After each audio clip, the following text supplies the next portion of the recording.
नमस्कार, मैं संजय कुमार।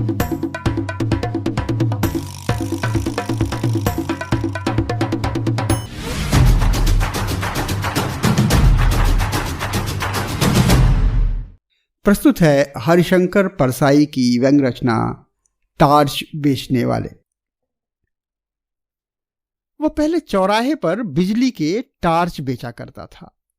बीच में कुछ दिन वो नहीं दिखा, कल फिर दिखा, मगर इस बार उसने दाढ़ी बढ़ा ली थी और लंबा कुर्ता पहन रखा था।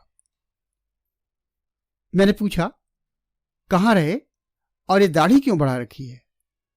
उसने जवाब दिया, बाहर गया था। दाढ़ी वाले सवाल का उसने जवाब ये दिया कि दाढ़ी पर हाथ फेरने लगा। मैंने कहा, आज तुम टार्च नहीं बेच रहे हो? उसने कहा, वो काम बंद कर दिया, अब तो आत्मा के भीतर का टार्च जल उठा है। ये सूरज छाप टार्च अब व्यर्थ मालूम होती है। मैंने कहा, तुम शायद संन्यास ले रहे हो। जिसकी आत्मा में प्रकाश फैल जाता है वो इसी तरह हरामखोरी पर उतर आता है। किससे दीक्षा ले आए? मेरी बात से उसे पीड़ा हुई।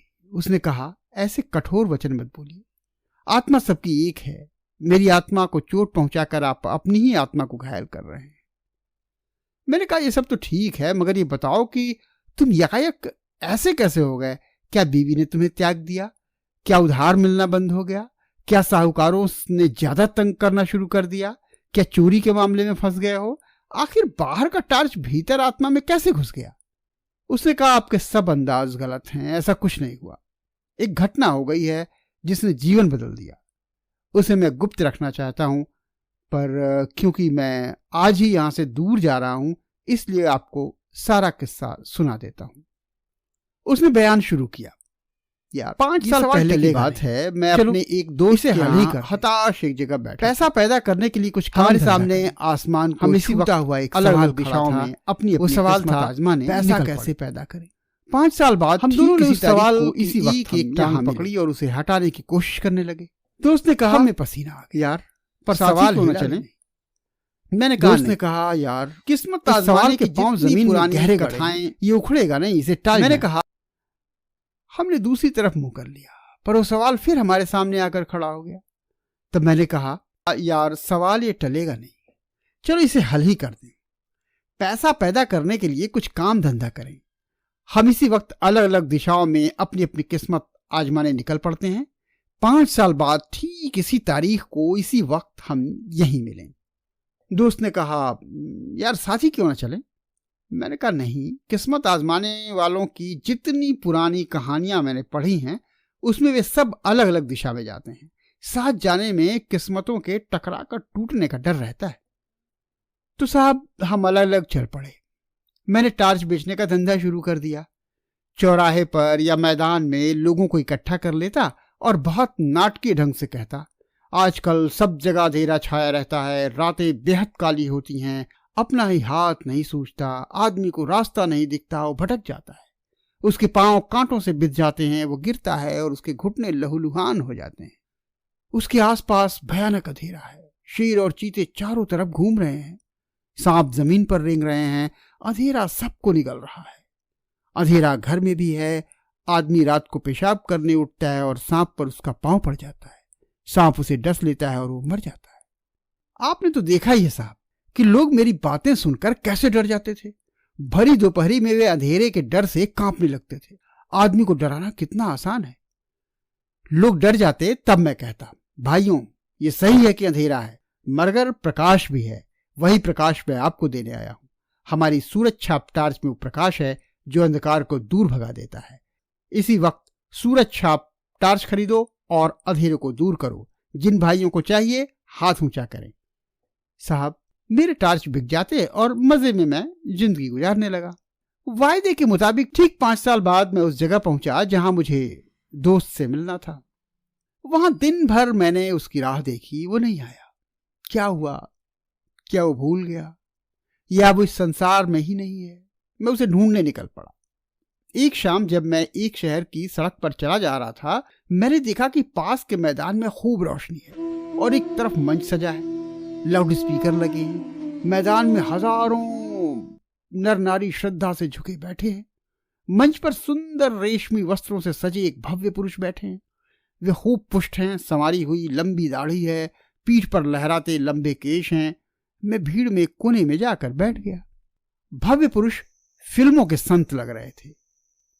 उन्होंने गुरु गंभीर वाणी में प्रवचन शुरू किया। वे इस तरह बोल रहे थे जैसे आकाश के किसी कोने से कोई रहस्यमय संदेश उनके कान में सुनाई पड़ रहा है जिसे वे भाषण दे रहे हैं।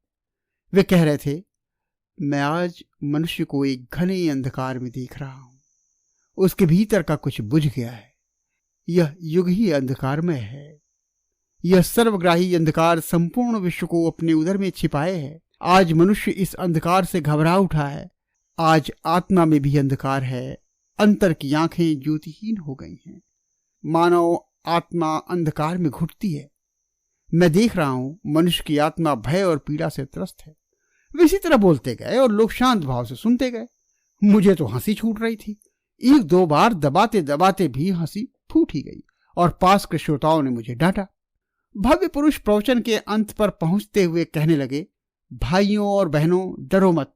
जहां अंधकार है वहीं प्रकाश है। अंधकार में प्रकाश की किरण है, जैसे प्रकाश में अंधकार की किंचित कालिमा है। प्रकाश भी है, प्रकाश बाहर नहीं है, उसे अंतर में खोजो। अंतर में बुझी उस ज्योति को जगाओ। मैं तुम सबका उस ज्योति को जगाने के लिए आह्वान करता हूं। मैं तुम्हारे भीतर वही शाश्वत ज्योति को जगाना चाहता हूं। हमारे साधना मंदिर में आकर उस ज्योति को अपने भीतर जगाओ। साहब, अब तो मैं खिलखिलाकर हंस पड़ा। पास के लोगों ने मुझे धक्का देकर भगा दिया। मैं मंच के पास जाकर खड़ा हो गया। भव्य पुरुष मंच से उतरकर कार पर चढ़ रहे थे। मैंने उन्हें ध्यान से पास से देखा। उनकी दाढ़ी बढ़ी हुई थी, इसलिए मैं थोड़ा झिझका, पर मेरी तो दाढ़ी नहीं थी। मैं तो उसी मौलिक रूप में था। उन्होंने मुझे पहचान लिया। बोले, अरे तुम? मैं पहचान कर बोलने ही वाला था कि उन्होंने मुझे हाथ पकड़कर कार में बिठा लिया। मैं फिर कुछ बोलने ही लगा तो उन्होंने कहा, बंगले तक कोई बातचीत नहीं होगी, वहीं ज्ञान चर्चा होगी। मुझे याद आ गया कि यहाँ ड्राइवर है। बंगले पर पहुंचकर मैंने उसका ठाठ देखा। उसके वैभव को देखकर मैं थोड़ा झिझका, पर तुरंत ही मैंने अपने उस दोस्त से खुलकर बातें शुरू कर दी। मैंने कहा, यार तू तो बिल्कुल बदल गया। उसने गंभीरता से कहा, परिवर्तन जीवन का अनंत क्रम है। मैंने कहा, साले फिलॉसफी मत बघार, ये बता कि तूने इतनी दौलत कैसे कमा ली 5 सालों में। उसने पूछा, तुम इन सालों में क्या करते रहे? मैंने कहा, मैं तो घूम घूम कर टार्च बेचता रहा। सच बता, तू भी टार्च का व्यापारी है? उसने कहा, तुझे क्या ऐसा ही लगता है? क्यों लगता है? मैंने उसे बताया, जो बातें मैं कहता हूं वही तू कह रहा था। मैं सीधे ढंग से कहता हूं, तू उन्हीं बातों को रहस्यमय ढंग से कहता है। अंधेरे का डर दिखाकर लोगों को टार्च बेचता हूं मैं, और तू भी तो लोगों को अंधेरे का डर दिखा करके टार्च बेचता है। उसने कहा, तुम मुझे नहीं जानते, मैं टार्च क्यों बेचूंगा? मैं साधु, दार्शनिक और संत कहलाता हूं। मैंने कहा, तुम कुछ भी कहलाओ, बेच तो तुम टार्च हो। तुम्हारे और मेरे प्रवचन एक जैसे हैं, चाहे कोई दार्शनिक बने, संत बने या साधु बने। अगर लोगों को अंधेरे का डर दिखाता है तो जरूर अपनी कंपनी का टार्च बेचना चाहता है। तुम जैसे लोगों के लिए हमेशा ही अंधकार छाया रहता है। बताओ, तुम्हारे जैसे किसी आदमी ने हजारों में कभी भी ये कहा है कि आज दुनिया में प्रकाश फैला है? कभी नहीं कहा। क्यों? इसलिए कि उन्हें अपनी कंपनी का टार्च बेचना है। मैं खुद भरी दोपहर में लोगों से कहता हूं कि अंधकार छाया है। बता, किस कंपनी का टार्च बेचता है? मेरी बातों ने उसे ठिकाने पर ला दिया। उसने सहज ढंग से कहा, तेरी बात ठीक है, मेरी कंपनी नई नहीं है, सनातन है। मैंने पूछा, कहाँ है तेरी दुकान? नमूने के लिए का टार्च तो दिखा। सूरज छाप टार्च से बहुत ज्यादा बिक्री है क्या इसकी? उसने कहा, उस टार्च की कोई दुकान बाजार में नहीं है। वो बहुत सूक्ष्म है, मगर कीमत उसकी बहुत मिल जाती है। तू 1-2 दिन रह, मैं तुझे सब समझा देता हूं। तो साहब, मैं 2 दिन उसके पास रहा। तीसरे दिन सूरज छाप टार्च की पेटी को नदी में फेंक कर नया काम शुरू कर दिया। वो अपनी दाढ़ी पर हाथ फेरने लगा। बोला, बस 1 महीने की देर और है। मैंने पूछा, तो अब कौन सा धंधा करोगे? उसने कहा, धंधा वही करूंगा, यानी टार्च बेचूंगा, बस कंपनी बदल रहा हूं। तो ये थी हरशंकर परसाई की व्यंग रचना टार्च बेचने वाले। इसी तरह की रचनाएं लेकर के हाजिर होगा अगले शनिवार। तब तक कीजिए इंतजार। संजय श्रीवास्तव का स्वीकार कीजिए।